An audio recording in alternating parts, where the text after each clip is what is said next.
हैं, जिस पेस्ट को आप आंख में लगाकर आंख का पूरा कचरा बाहर कर सकते हैं, जिस पेस्ट को आप कटे हुए जगह पे लगा सकते हैं, जिस पेस्ट को आप जले हुए खुजली हो जाए, दाद हो जाए, फोड़ा हो जाए, फुंसी हो जाए, आपके यहाँ से बदबू दे रहा हो, 2-3 बार नहाते समय लगा लीजिए।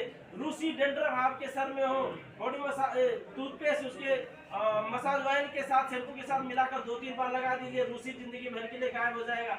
आपके होल बॉडी में सर से लेकर पांव तक 42 प्रकार का काम करने वाला डीएक्सल का ये 19 रियाल का सिर्फ टूथपेस्ट है। डीएक्सल का जितना भी पेस्ट है इसमें लाखों गुण भरे पड़े हैं। आज तक कोई भी इंसान ऐसा नहीं होगा, वो भले ही कहे भाई मैं आदमी नहीं ज्वाइन करता, मैं ये नहीं करता, भले कह दे, लेकिन डीएक्सल का प्रोडक्ट अच्छा नहीं है ये आज तक कोई नहीं कह पाया है। तो सिर्फ आपको ये बकाला चेंज करने से, जो आपका बकाला है वही बकाला चेंज करने से, ये बकाला चेंज करने से एक लाइफ चेंज हो जाती है। इतना सिंपल इंडस्ट्री है। इसके लिए आपको हमेशा एक्टिव रहना चाहिए, क्योंकि कुछ लोग ऐसे होते हैं 3 महीने 4 महीने 5 महीने आते हैं, ज्वाइन होते हैं, उसके बाद में बड़ा तूफानी तरह से काम करते हैं और 4-5 महीने में डाउन हो जाते हैं। आपको किसी भी सक्सेस को पाने के लिए निरंतर काम करना होगा, दशरथ माझी के जैसा कि जब तक तोड़ेंगे नहीं तब तक छोड़ेंगे नहीं। क्योंकि मैं डीएक्सल में जुड़ने का नहीं जुड़ने का ये शंका तो हटा दीजिए, क्योंकि डीएक्सल में अगर आप जुड़ गए, कोई कह रहा है अरे कहाँ गया वो जाके फंस गया, तो फंस गया तो इसका मतलब क्या डीएक्सल में फंसने का मतलब बर्बाद हो जाएगा? नहीं। उदाहरण के लिए मान लो कोई आपको समझा रहा है कि जाके डीएक्सल में तूने 300 रियाल ज्वाइन करके फंस गया, तो इसके मतलब वो बताना चाह रहा है कि तू डीएक्सल में जाके बर्बाद हो जाएगा या बर्बाद हो गया। तो बर्बाद होने का मतलब क्या है? आबाद होना चाहिए। यानी कि हमारे पास संपत्ति होना चाहिए, जो डीएक्सल में जाएंगे तो बर्बाद हो जाएगा, वो संपत्ति हमारे पास नहीं है। हम वैसे ही अगर हम अपने आप को उठा के देखें तो हम एक बहुत गरीब परिवार से हैं, जिसको पैसा कमाने के लिए अपने प्यारी सी माँ को, प्यारे से बाप को जिसके कंधे पे बैठ के घूमा था, उनको आज अगर दवा की या पानी की जरूरत पड़ती होगी या बेटे का चेहरा देखने की जरूरत पड़ती होगी, लेकिन ये बेटा आज वहाँ पे नहीं है प्रेजेंट।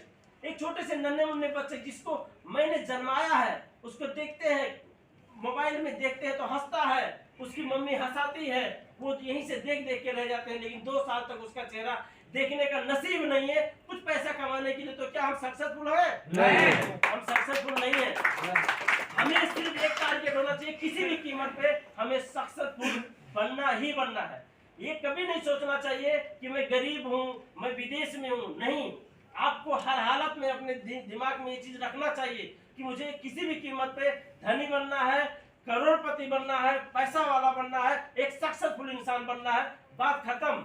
नहीं सोचोगे नहीं बनोगे, जो बना है वो सोचा है। आज देखिए दुनिया का जब आप उठा के देखेंगे तो इस पूरी दुनिया में 80% लोग ऐसे हैं जो गरीब कैटेगरी में आते हैं। कितने? 80%। ये क्या है? गरीब है। लेकिन इसी जगह पे 20% ऐसे हैं जो धनी हैं, 20% ऐसे हैं जो धनी हैं।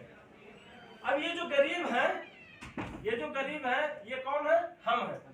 और ये जो धनी है ये कौन है? टाटा, बिरला, अंबानी, मुकेश बिरला, जो हमारा विनोद चौधरी, ऐसा बहुत सारे लोग हैं, अमिताभ बच्चन, उसका लड़का अभिषेक बच्चन, ऐसे सब ये सब कौन है? ये सब धनी है। ये जो 80% लोग हैं ना, ये 80% लोग 20% लोग में जाने का अवसर है या नहीं है? ये जो 20% लोग हैं इसमें 10% लोग ऐसे हैं जो ऑलरेडी धनी घर में जिनका जन्म हुआ है कि नहीं? अमिताभ बच्चन का लड़का अभिषेक बच्चन वो गरीब घर में जन्मा है कि धनी घर में? धनी घर में आया, वो 10% में पड़ गया। अब शाहरुख खान का लड़का धनी घर में जन्मा है कि गरीब घर में? धनी घर में, वो 10% में पड़ गया। लेकिन इसी 20% में से 10% ऐसे जो गरीब घर में जन्मे थे, आज वो धनी बन गए हैं। जैसे नरेंद्र मोदी गरीब घर में जन्मा था कि धनी? गरीब। वो यहाँ जन्मा था, आज यहाँ है। विनोद चौधरी गरीब घर में जन्मा था, आज यहाँ है। शाहरुख खान गरीब घर में जन्मा था, आज यहाँ है। ऐसे एक नहीं, लाखों उदाहरण है, लाखों युवा है। फेसबुक का बनाने वाला, सॉफ्टवेयर बनाने वाला गरीब घर में जन्मा था, आज धनी, आज यहाँ पे है या नहीं है? जी है। समझ रहे हैं सर मेरे बात को? तो क्यों वो यहाँ पे है? ये लोग यहाँ पे थे, आज ये यहाँ पे क्यों है? सोच बनाया था कि मुझे धनी बनना है। तब यहाँ तो हम सोचते नहीं है, हमारे पड़ोस में हमारे मित्र, हमारे दोस्त हमें सोचने ही नहीं देते हैं। जैसे हम कुछ बड़ा करने के लिए सोचते हैं तो हंसने लग जाते हैं। अच्छा तू करोड़पति बनेगा, मजाक उड़ाने लग जाते हैं। वो हमारे मनोबल को, हमारी एक्टिविटी को, हमारे कॉन्फिडेंस को दबाने की कोशिश करते हैं। लेकिन फिर भी उनसे लड़ते हुए फिर भी जो आदमी लगातार आगे बढ़ता रहता है, लगातार आगे बढ़ता रहता है, लगातार आगे बढ़ता रहता है, एक दिन उस भरी मझधार को पार करके अपने आप को सक्सेस बनाता है। उस सक्सेस बनाने वाले में से ऐसा भी नहीं कि कोई